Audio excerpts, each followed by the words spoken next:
বেল্টটা পরো। দূর চাদর মাথা, এটাই তো পড়তে পারি না। কথা দিয়ে তো মানুষকে বেল্টের বাড়ি মারতে পারে, বেল্ট পরতে পারে না। বেল্টটা দাও। কি দেবো? বেল্টটা, বেল্ট ওখানে। অদ্ভুত একটা বেল্ট বাঁধতে পারে না। বড় বড় কথা বল। সরি।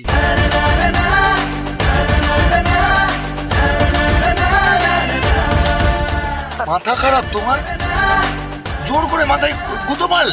আপনি জানেন না যে এরকম মাথায় টোকর খেলে আরেকবার টোকর নিতে হয়, নইলে ওই গন্ডারের মতো শিং গজায়। আর আপনি চান তাই না যে আমার গন্ডারের মতো শিং গজা? গন্ডারের ওটাকে শিং বলে না, ওটাকে খড়গ বলে। ওই হলো একই ব্যাপার, ওই খড়গ। তারপর আমার মাথার মধ্যে খড়গ গজাবে আর আপনি আমাকে ওই জলদাপাড়া গরু মারার জঙ্গলে ফেলে আসবেন, তাই তো? যদি আমার ক্ষমতা থাকতো তাহলে তোমায় চিড়িয়াখানায় দিয়ে আসতাম, কলকাতাতে। ক্লাস 8 এ আমি 40 নাম্বার পেয়েছি, ম্যাথে ফেল করেছি। এবার আমার গার্জিয়ান কল করেছে, এবার বাড়িতে তো বলতে পারছি না ভয়ে। সেই সময়ের বুদ্ধিতে ওর মাকে আমার মা সাজিয়ে নিয়ে যাবো, সেই বুদ্ধি দিয়েছে। দেওয়ার পর গার্জিয়ান কলটা এত বড় কল হয়ে গেছে যে লিখিত জমা দিতে হয়েছে যে এরকম ভাবে আমার আপনার মেয়ে এরকম কাজ করেছে। 11-12 আমরা পড়েছি যে স্কুলে, এক পানিহাটি গার্লস, তার ঠিক অপোজিটে গঙ্গার পাড়। ওখানে তো প্রচুর স্মৃতি আমাদের, স্কুল না গিয়ে গঙ্গার পাড়ে বসে সময়ের পর সময় কাটানো। সেই সময় জুটেছেন আমাদের পতিদেবেরা আমাদের। আচ্ছা, এবার সেই পতিদেবদের সঙ্গে সময় কাটানো। পতিদেবকে একসাথেই জুটেছে? না, মানে একসাথে জুটেনি, আগে আমার জুটেছে, তারপরে আমি ওকে জুটিয়েছি। আচ্ছা। বোন কতটা ম্যাচিওর হলো বলে মনে হয়েছে? বাবা যেদিন মারা গেলেন আমি বললাম ও এক রাতের মধ্যেই ম্যাচিওর হয়ে গেছে। ও পুরোপুরি মায়ের দায়িত্ব, সংসারের দায়িত্ব সমস্তটা এখন ও নিজে নিয়েছে। আমি যতটা না হেল্প করতে পারি, আমার একটা ছোট ছেলে আছে যে সেই জন্য আমি যেতে পারি না সবসময়, কিন্তু ও পুরোপুরি দায়িত্ব নিয়ে সমস্তটা দেখে শুনে রাখে। আমি যখন যাই বাড়িতে, আগে আমার বাবা কি করতেন, আমি গেলে বাবা কোল্ড ড্রিঙ্কস, চিপস, বিস্কুট সব সাজিয়ে রাখতেন, ফ্রিজে সব রাখা থাকতো। এখন গিয়ে সেই জায়গাটা খালি থাকে না, ও সেগুলো করে রাখে। এখন মানে ও পুরোপুরি আমার বাবা হয়ে গেছে। ওকে ফোন করে আমি বলি হ্যালো বাবা, ওকে বাবা বলে ডাকি। আর বাবা আমাকে মাম্পাই বলে ডাকতেন, যেহেতু আমার বাড়ির নাম মাম্পি, ও আমাকে মাম্পাই বলে ডাকে এখন। আমার মনে হয় ওকে এবং মাকে আগলে রাখার দায়িত্ব আমারই। আমরা খেতে বসেছি তো মজা করে আমাকে বলছে যে এটা মাছের ঝোলের বাটিটা নিয়ে বলছে ঢালবো তোর মাথায়, ঢালবো। আচ্ছা দেখি তোর কত সাহস, পুরো নিল মাথার মধ্যে দিয়ে দিল।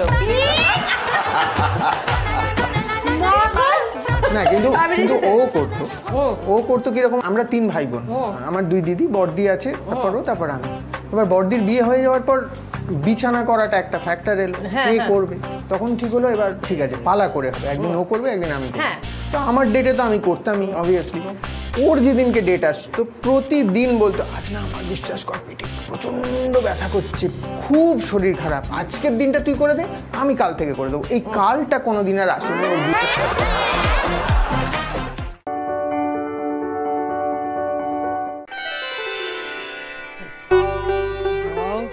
আনন্দে থাকো। ছোট বাবা যাও, তুমি বরণটা সারো।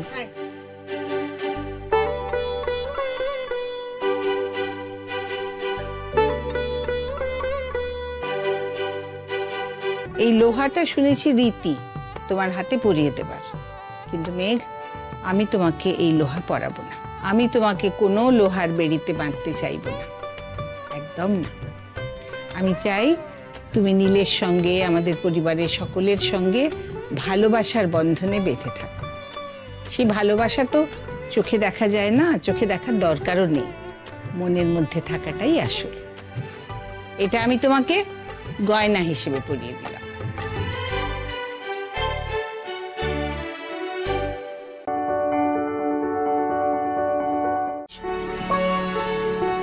ও 1 মিনিট দাঁড়াও। কেন বর্তি? দাঁড়াবো কেন? বাড়ির বউ বলে কথা, তার বরণ হবে না? তা আবার যেমন তেমন বউ নয়, একেবারে গোয়েন্দা বউ। বরণ হবে? এই পোশাকে বরণ হবে? 100 বার হবে, দেখো না কেমন লাগে। আর তাছাড়া এইরকম একটা ড্রেসে কজন বউয়ের বরণের সৌভাগ্য হয় বলো তো? কিন্তু বর্দি মানে বরণ করবেন, বরণের সমস্ত সামগ্রী কোত্থেকে আসবে? সব ব্যবস্থা আছে, আমার একজন অ্যাসিস্ট্যান্ট আছে না। অ্যাসিস্ট্যান্ট? কে বলুন তো? কে আবার? আমার মেয়ে, আমার একমাত্র মেয়ে। ডাকুন। ওই দেখো।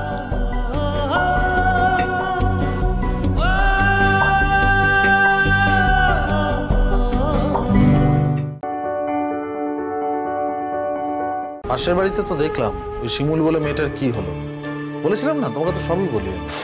হ্যাঁ, তাকে নিয়ে এখন বিপাশা বিরাট ব্যস্ত, বললাম না দিনে দিনে নেত্রী হয়ে উঠছে। না না, একেবারেই না। হ্যাঁ, আমি শুধু তোমাকেই ভালোবাসি, তোমাকেই। না আচ্ছা আচ্ছা, তোমার কি মনে হয় আমি যদি ওকে ভালোবাসতাম তাহলে আমি কি তোমার সঙ্গে নতুন করে সংসার তৈরি করতাম? নিশ্চয়ই না। কি বলছে এসব? আমি তো বুঝতেই পারছি না।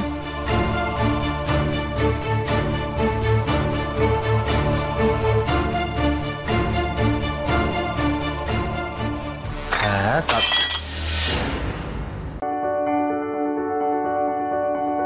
বউয়ের হাতের কোন রান্নাটা তোমার প্রিয়?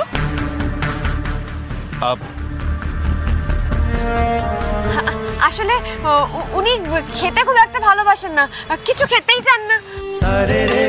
থাক থাক, আর লজ্জা পেতে হবে না।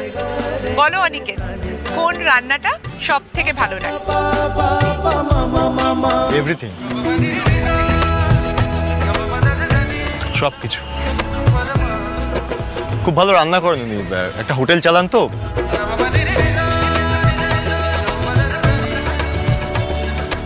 সবকিছু। নয়শা, যে মানুষটা আমার ছোঁয়া কিছুই মুখে তুলবেন না কোনোদিনও, তাকেই এই প্রশ্নের উত্তর দিতে হলো। সেই মিথ্যে বলালে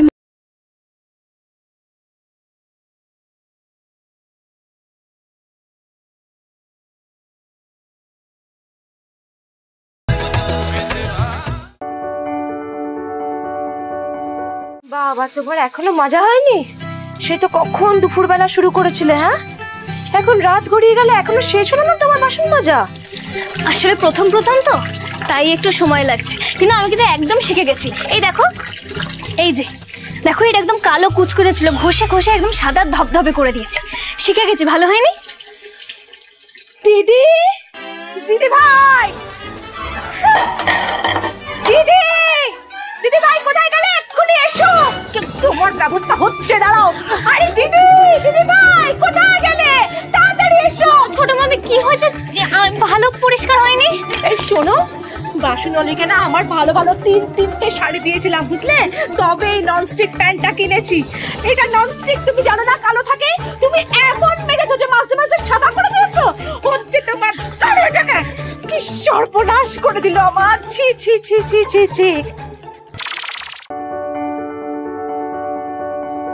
ও নীলু, তুমি এমন ভাব দেখাচ্ছ যেন এর আগে তোমাকে ছাড়া এই বাড়ি চলতো না। তুমি কালকে বাবার জন্য ডাক্তার ডেকেছো, মহান কাজ করে ফেলেছো, আর তোমাকে এ বাড়ির জন্য না কিচ্ছু ভাবতে হবে না, বুঝতে পেরেছো? তুমি যেখানে যাচ্ছ সেখানে যাও, নিজের বাপের বাড়িতে গিয়ে সময় কাটাও। দিদি, আমি আমার বাপের বাড়িতে সময় কাটানোর জন্য যাচ্ছি না, একটা বিশেষ কাজে যাচ্ছি।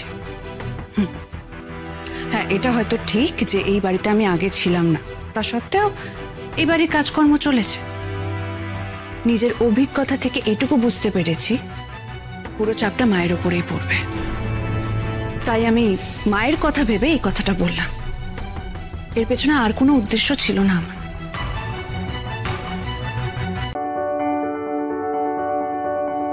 ও নীলু, তুমি এমন ভাব দেখাচ্ছ যেন এর আগে তোমাকে ছাড়া এই বাড়ি চলতো না। তুমি কালকে বাবার জন্য ডাক্তার ডেকেছো, মহান কাজ করে ফেলেছো, আর তোমাকে এ বাড়ির জন্য না কিচ্ছু ভাবতে হবে না, বুঝতে পেরেছো? তুমি যেখানে যাচ্ছ সেখানে যাও, নিজের বাপের বাড়িতে গিয়ে সময় কাটাও। দিদি, আমি আমার বাপের বাড়িতে সময় কাটানোর জন্য যাচ্ছি না, একটা বিশেষ কাজে যাচ্ছি। হ্যাঁ, এটা হয়তো ঠিক যে এই বাড়িতে আমি আগে ছিলাম না, তা সত্ত্বেও এই বাড়ির কাজকর্ম চলেছে। নিজের অভিজ্ঞতা থেকে এটুকু বুঝতে পেরেছি পুরো চাপটা মায়ের ওপরেই পড়বে, তাই আমি মায়ের কথা ভেবে এই কথাটা বললাম। এর পেছনে আর কোনো উদ্দেশ্য ছিল না আমার।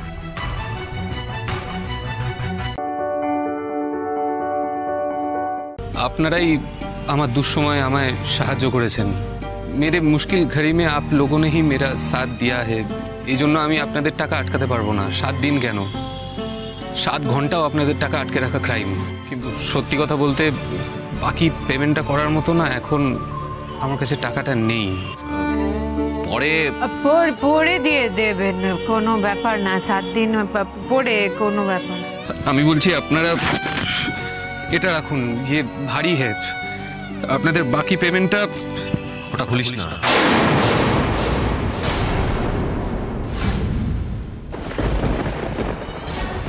ये मत खोलिए, रखिए आपके पास रखिए। এটা তো বইতেতে বাবা তোকে দিয়েছিল জয়, এটা সোনা নয় রে, এটা তো বাবার আশীর্বাদ, ভালোবাসা। আমাকে তো যে কোনো দিন ওই পড়নার কথায় বাবুর বাবাই বাড়ি থেকে বের করে দিতে পারে ঠাকুর, আর বাবু যদি তাতে সায় দেয়। আপনি এখনো দাঁড়িয়ে রয়েছেন কেন? বেরিয়ে যান বাড়ি থেকে।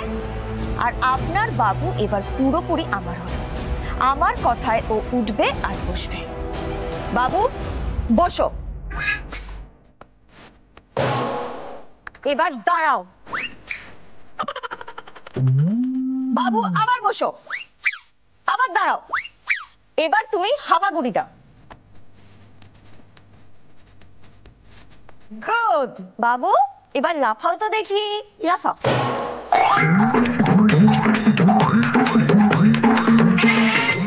না আর লাফাবো? বলো আরো লাফাবো? না রোহিত, হাই। আমি আসলে চারদিকটা দেখছিলাম, তোমাকেই খুঁজছিলাম ইনফ্যাক্ট। যাক, পুরনো স্বভাবটা তার মানে যায়নি। আগে তো আমাকে খুঁজে না পেয়ে পাগলের মতো ফোন করতে যেতে বেরোবে। এসো বসুন।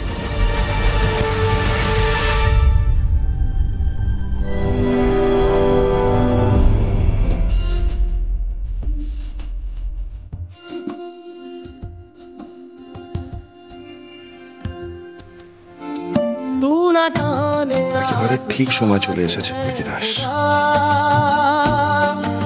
এটা চোখের সামনে আমাকে অন্য কারোর সঙ্গে ডিনার করতে দেখলে কেমন লাগে?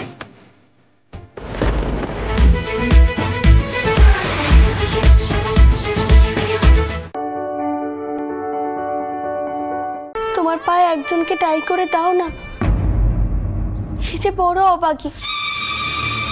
তুমি মত দিলে সে এ গায়ে তাকতে পারে, না হলে দুধের শিশুটাকে নিয়ে মরে যাবে গো। কে সে? যাকে তাকে তো আর এই গায়ে ঠাই দেওয়া যায় না, তাতে গায়ের পবিত্রতা নষ্ট হয়। মহানয়ার দিন তাকে দেখেছিলুম গঙ্গা ঘাটে।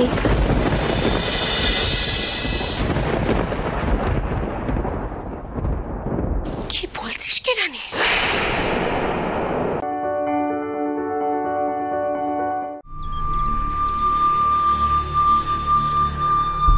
আমি তোমার উদ্ধারের পথ খুঁজে বের করব।